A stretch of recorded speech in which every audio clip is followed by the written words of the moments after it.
আপনারা তো ইসলাম নিয়ে রাজনীতি করেন। ইসলাম মানে কি বারবার মুনাফিকি করা?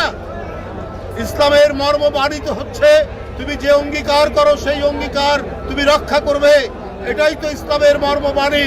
বন্ধুরা আমার, বিএনপির সেই ঐতিহ্যের পতাকা ধারণ করে, যে ঐতিহ্যের মধ্যে আছে জনগণের কাছে অঙ্গীকার থেকে বিন্দুমাত্র বিএনপি পশ্চাৎপসরণ করে না।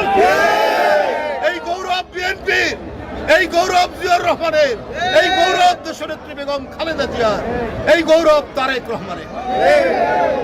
তাই বন্ধুরা আমার, ৭১ থেকে আপনার ৫ই আগস্ট পর্যন্ত গণতন্ত্রের প্রশ্নে কখনো মাথা নিচু করেনি। আপনারা ৫ই আগস্টের পর কি বললেন? ভারতের সাথে আপনারা সম্পর্ক উন্নয়ন করবেন, ভালো কথা, আমাদের আপত্তি নেই। আপনারা আওয়ামী লীগকে ক্ষমা করে দেবেন। আপনাদের নেতারা মৌলানা সাইদি সাহেব, সেই সাইদি সাহেবের বিরুদ্ধে মিথ্যা সাক্ষী দেওয়ার জন্য শুকরঞ্জন বালিকে গোয়েন্দা পুলিশ ধরে নিয়ে গিয়ে তার শরীরে ইলেকট্রিক শক দিয়েছে। কালকেই দেখবেন তার সমস্ত বয়ান এসছে। শুকরঞ্জন বালি হিন্দু ধর্মের একজন মানুষ, তাকে শেখ হাসিনার গোয়েন্দা বাহিনী বলেছে যে তোমরা বলো তোমার ভাইকে হত্যা করিয়েছে মৌলানা সাইদি সাহেব।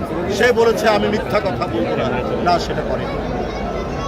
শুকরঞ্জন বালি সে যে সাহসিকতা এবং ন্যায় নীতির যে দৃষ্টান্ত দেখিয়েছে, এইটা আমি ওই রাজনৈতিক দলের বন্ধুদেরকে আমি বলতে চাই যে আপনারা শিখুন তার কাছ থেকে। আপনারা সম্পর্ক উন্নয়ন করতে চান ভারতের সাথে। শেখ হাসিনার প্রতিটি গুম খুনের দোষর হচ্ছে পার্শ্ববর্তী দেশ। এই শুকরঞ্জন বালিকে আপনার হাইকোর্টের গেট থেকে গোয়েন্দা পুলিশ ধরে নিয়ে গিয়ে তাকে এখানে টর্চার করে তাকে টাকার অফার দেওয়ার পরও সে যখন মাথা নোয়ায়নি তাকে ভারতে পাচার করে দিয়েছে এবং ভারতের কারাগারে সে 5 বছর ছিল। সেই 5 বছর সেখান থেকে আজকে বেরিয়ে এসে সে এই কথাগুলো বলছে। এরপরেও আপনারা বলেন যে শেখ হাসিনার সব মাফ করে দেবেন, ভারতের সাথে সম্পর্ক উন্নয়ন করবেন। তো এর মধ্যে দিয়ে তো প্রমাণিত হয় যে আপনারা হচ্ছে ন্যায় নীতির পরোয়া করেন না, আপনারা অন্য কিছু করেন না। আপনার দলের প্রধান নেতাদেরকে যারা জুডিশিয়াল প্রক্রিয়ার নামে জুডিশিয়াল কিলিং করল, তাদেরকে বলছেন আপনারা মাফ করে দেবেন। তাহলে আপনারা ইসলামের যে মর্মবাণী যে অন্যায়ের বিরুদ্ধে প্রতিবাদ করো, প্রতিরোধ করো, সেটি তো আমাদের মধ্যে নাই। করুণার কথাও বলা হয়েছে যে ক্ষমা চাইবে তাকে করুণা করতে বলা হয়েছে। তার বিভিন্ন ধাপ আছে, বিভিন্ন পর্যায়ে।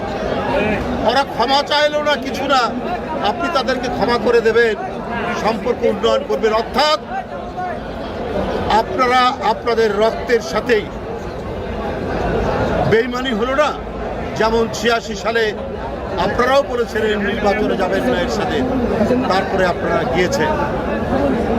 বন্ধুরা আমার, এই ধরনের অপপ্রচার এর সাথে আজকে শুধু পার্শ্ববর্তী দেশ তারাই শুধু অপতথ্য অপপ্রচার কলঙ্ক লেপনের চেষ্টা করছেন না, ভেতর থেকেও অনেকে ওই আমি আগেই যেটা বলেছি যে ঘোলা পানিতে মাছ শিকার করার রাজনৈতিক ফায়দা তুলতে চাচ্ছেন। কিন্তু আমাদের যে গণতন্ত্রে এত অবদান, গণতন্ত্রে এত যে আত্মদান, এত মানুষ নিরুদ্দেশ, এত মানুষ বিচার বহির্ভূত হত্যার শিকার, আজকে তো সমস্ত গণতন্ত্র বনা শক্তি এক জায়গায় থাকার কথা ছিল, অথচ এই শক্তিকে ফাটল ধরিয়ে দুই একটি রাজনৈতিক দল যেভাবে তারা নিজেদের ফায়দা তোলার চেষ্টা করছেন, এদেশের মানুষ সব জানে। তারা জানে তারা দেশপ্রেমিক, তারা জানে তারা স্বাধীনতা বিশ্বাস করে, কারা সার্বভৌমত্বে বিশ্বাস করে, কারা বহুদলীয় গণতন্ত্রে বিশ্বাস করে, কাদের ঐতিহ্যের মধ্যে জড়িয়ে আছে। এই সমস্ত বৈশিষ্ট্যগুলো এই দেশের জনগণ জানে। তাই আপনাদের কাছে আমি আর বক্তব্য দীর্ঘায়িত নয়, আমি শুধু এটুকুই বলবো যে আজকে এই যে আত্মদান, এই যে রিক্সা শ্রমিক চালকদের সভাপতি এখানে আছে, সাধারণ সম্পাদক আছে, এখানে আমাদের শ্রমিক নেতা, বিখ্যাত শ্রমিক নেতা বাংলাদেশের শামসুর রহমান শিমুল বিশ্বাস অ্যাডভোকেট, তিনি এখানে উপস্থিত রয়েছেন। আরও আমাদের কেন্দ্রীয় নেতৃবৃন্দ মীর শরফত আলী শকু, মাহমুদুর রহমান সুকমোহন, মাহবুবুর রহমান সকল অনেকে এখানে উপস্থিত আছেন। আজকে শ্রমিক ভাইদের এই যে বিজয় দিবসে তাদের আজকের এই শহীদ জিয়ার মাজারে এখানে উপস্থিত হয়েছেন। তাদের শহীদদের যে স্মৃতি, তাদের শহীদদের যে আত্মদান, তাদের আত্মার প্রতি শ্রদ্ধা জানাতে আমি তাদের সাথে একই সুরে সুর মিলিয়ে আমরা সেই সমস্ত শহীদ যারা জুলাই আগস্টে নিজের জীবন দিয়েছেন গণতন্ত্রের জন্য, স্বাধীনতার জন্য, সার্বভৌমত্বের জন্য, আমি তাদের আত্মার মাগফিরাত কামনা করছি, শান্তি কামনা করছি। আল্লাহ তাআলা নিশ্চয়ই তাদেরকে বেহেশত নসিব করবেন, কারণ তারা দেশের জন্য জীবন দিয়েছে। আপনাদের সকলকে ধন্যবাদ। সামনে যার জন্য 15-16 বছর সংগ্রাম, সেই সংগ্রামের অন্যতম শর্ত, অপরিহার্য শর্ত হচ্ছে যে শেখ হাসিনা তার স্বৈরতন্ত্র টিকিয়ে রাখার জন্য অবাধ সুষ্ঠু নির্বাচনে পাঠিয়েছে। বাংলাদেশ থেকে গণতন্ত্রের সকল প্রতিষ্ঠানকে ধ্বংসস্তূপে পরিণত করেছিল এবং বাংলাদেশকে আজ্ঞাবাহী রাষ্ট্রে পরিণত করেছিল। কারণ আমাদের সীমান্তে কেউ যদি গুলি খেয়ে মারা যায় তার প্রতিবাদ করতো না। আমাদের আগামী বছরের প্রত্যাশা, আমাদের সেই কাঙ্ক্ষিত গণতন্ত্র ফিরে আসবে।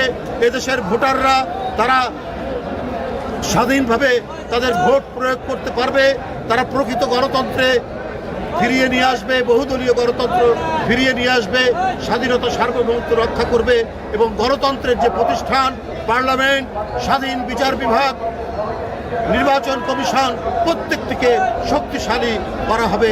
এটাই জনগণের প্রত্যাশা, এটাই নতুন প্রজন্মের প্রত্যাশা, এটাই বিএনপির প্রত্যাশা, সেটাই প্রতিষ্ঠিত হবে। এটি আমি আপনাদের কাছে আমি আজকে জানাচ্ছি এবং এটি আমি আহ্বান রাখছি।